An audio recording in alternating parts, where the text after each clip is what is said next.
Menyambut perayaan Tahun Baru Imlek, toko pusat penjualan pernak-pernik Imlek di Palembang ramai didatangi warga Tionghoa.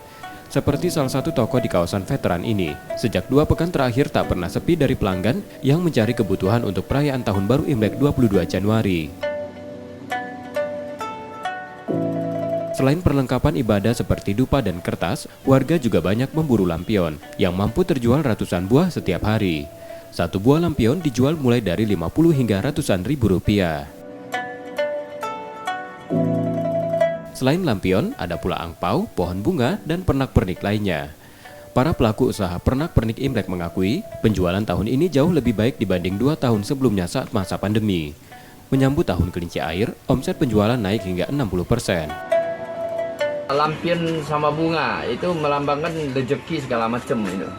Datangkan rezeki, ya kan?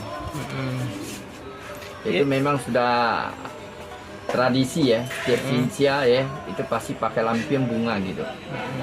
Ya agak lumayan ya tahun ini ya. Meningkat ya kok? Ya meningkat. Peningkatannya berapa kok kira-kira kalau dari tahun kemarin kok?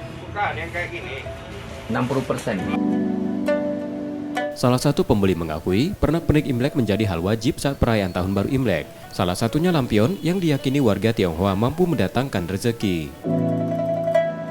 Di sini mencari apa, Mbak? Hiasan untuk Imlek dan juga perlengkapan sembahyang.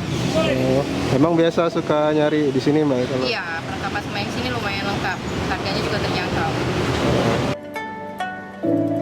Selain dibeli warga Tionghoa untuk keperluan mengisi rumah, pernak-pernik Imlek juga diburu pusat perbelanjaan dan hotel untuk dekorasi ruangan.